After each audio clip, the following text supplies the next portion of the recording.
Welcome, ladies and gentlemen, to another edition of Creating Art with Mrs. Pappas.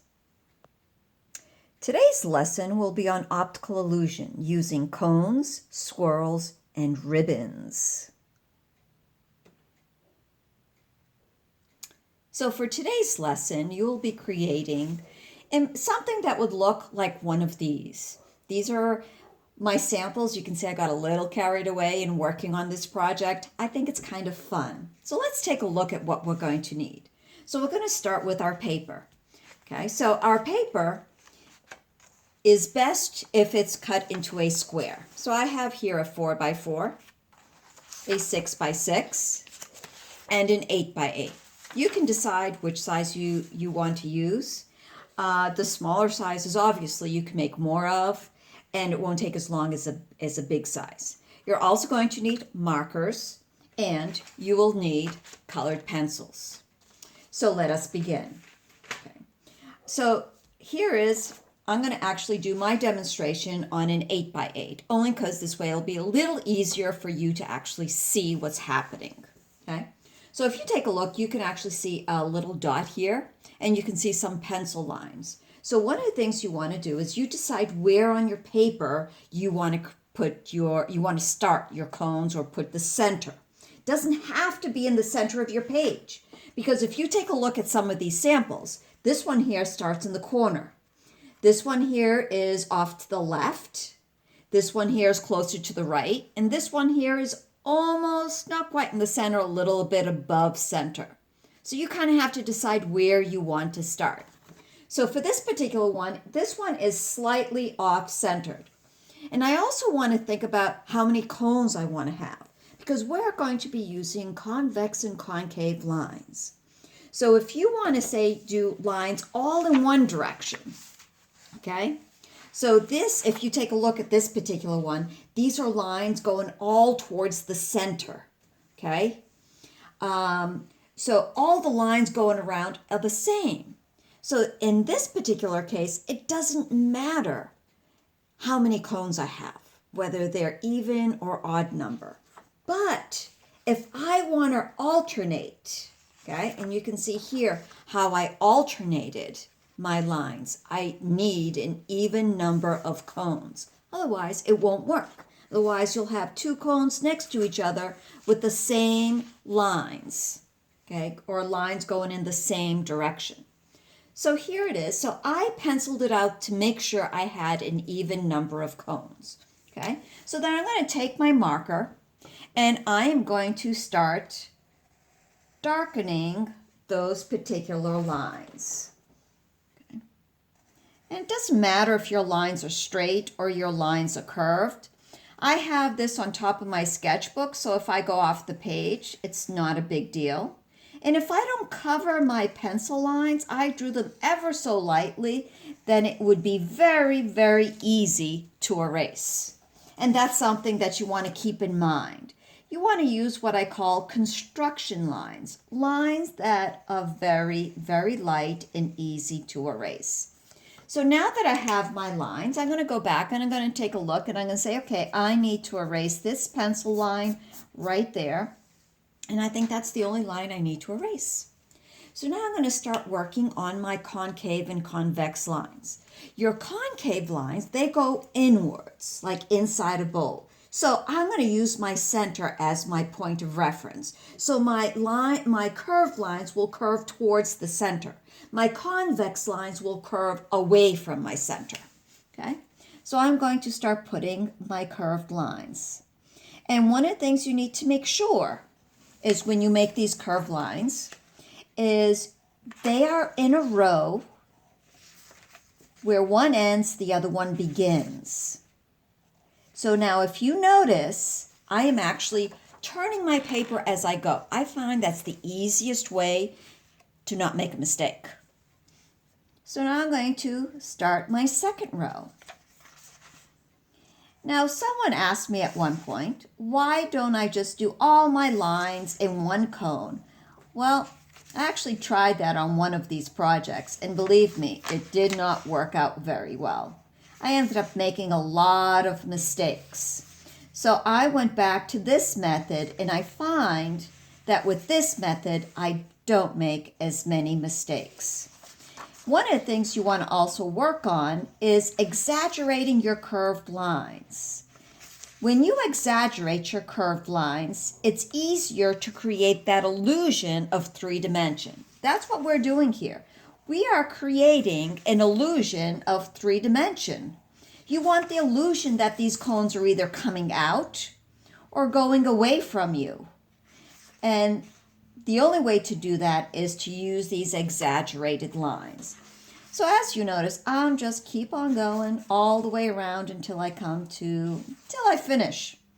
Okay, so this is going to take me a few minutes to do, but I do have one here that is complete. So this is one that I have totally finished. One of the things you want to consider too as you're working on this is when it comes to the end, you're going to notice that some of my cones here are longer than others.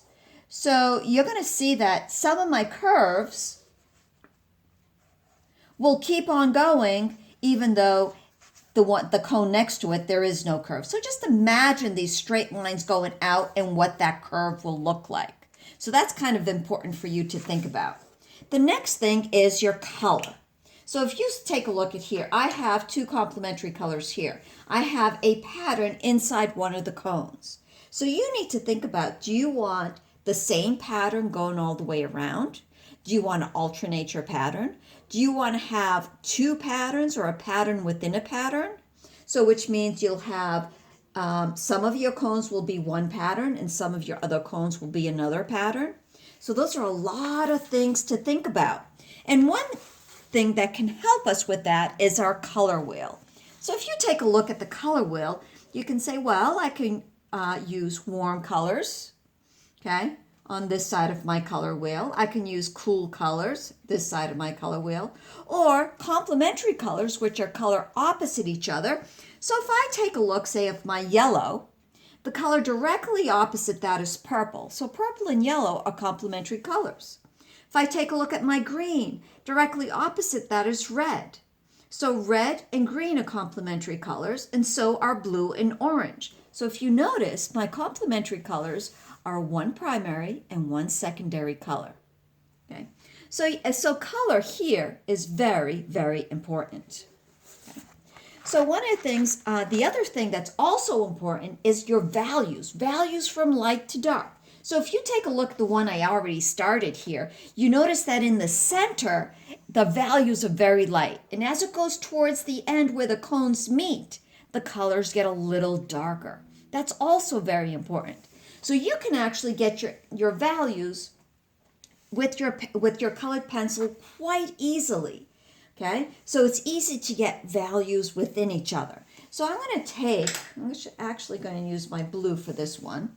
So if you can actually practice this on a separate sheet of paper or in your sketchbook. I usually practice these. I test out my colors in my sketchbook before I go to my finished product just to make sure I think the colors look good together. So I'm going to practice doing my values. So here's my blue. Here's my lightest value of blue. And you can barely see that value, which is fine. And then as I keep going, I'm just going to add a little tiny bit more pressure to my paper, and as I add more pressure, my values will start to get a little darker and a little darker until you can actually see your darkest value here. So you can see how light you can get and how dark you can get, and you can actually get almost any value in between. Okay, so now I'm ready to start going. So as you can see here, I have my first pattern started, and my colors are going to be red and green. And I'm actually going to give you a couple of hints when doing this. So I'm actually on my last one here.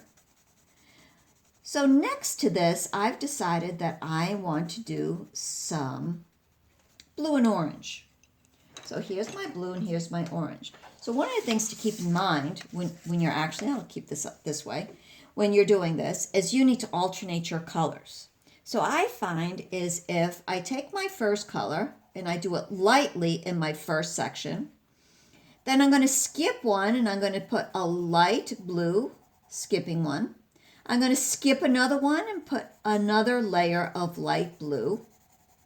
I find that if I keep skipping this way and just put my light layer and then go back and do my values light to dark, I am a little bit more successful.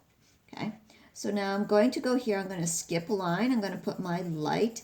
The other thing that you need to keep in mind as you're doing this, you want to make sure you actually shade or apply your values in the same direction. So if you start by going left to right like I'm doing here, following the curve, you want to make sure you stay in that direction. Okay, and you don't start going in the opposite direction. You'll find that you kind of lose some of the effect of 3-dimension when you do that. And now the other thing I have to keep in mind is I have a little tiny shape right there that I need to make sure that I color. Okay, so now that I've done all my lights, I'm going to go back, and right next to it I am actually going to apply another layer of color and then another layer right at the edge. So here, to create my values from light to dark, I'm actually layering my values on top of each other. So on my lightest value, I'll put another value, and then at the very edge, I'm going to put my darkest value. See that? Okay, and you can actually start seeing these values from light to dark happening. And another thing you can do as you're doing this is sometimes I actually color or add color in what I call a nondescript way. I kind of like use like a rotating type of effect, and then at the very edge just go back and forth. I find that when you do that, it actually has a smoother look to it, a much smoother look.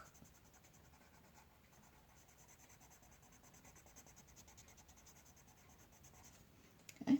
And so now here, if you take a look at here, this is just the end of the curve. So here, I'm not going to have a lot of lights showing. I'm going to have like my medium value and my dark value. Whereas if you take a look at this green here, for instance, you'll see a little bit of your dark, your medium, and your lightest will be on the biggest shade. Okay. And now at this point, I'm going to go back and I'm going to take my orange and I'm going to do the exact same thing. I'm going to do the same thing that I did with my blue, where I'm going to add a nice light layer of my orange. Keeping within the shape, I don't want to go outside the shape. I don't want to get my orange on my blue or on my green or on my next cone. So I'm just going to put my lightest value. Now I could actually do all my values all at once, since because I did my blue, I'm less likely to make a mistake and putting two shades next to each other. And again, there's this tiny little shape here that I know will be my darkest, so I'm just going to put my darkest there. So now I'm going to go back on here and I'm going to add my medium value. So another value on top of this, and then I'm going to add my dark value. I'm going to do one cone at a time, just so this way then I am sure not to make a mistake.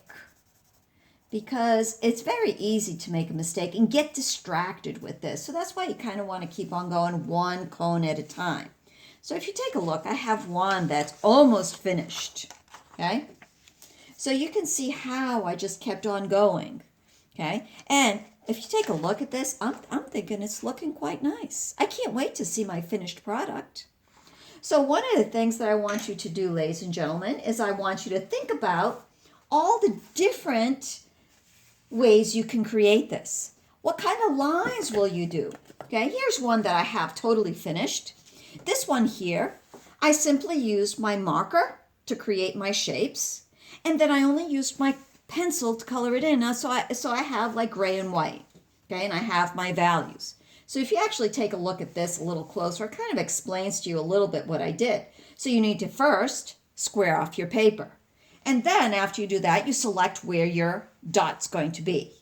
Then you start drawing your cones. And remember, if you are going to alternate, you need an even number of cones. And then you're going to begin by placing your ribbons. decide if you want to use your convex concave lines. And after you have all your ribbons in, then you're going to start adding your color and select your color. So ladies and gentlemen, that is my demonstration for today. I really can't wait to see what kind of cones you create. Until next time, this is Mrs. Pappas. Good evening or good day.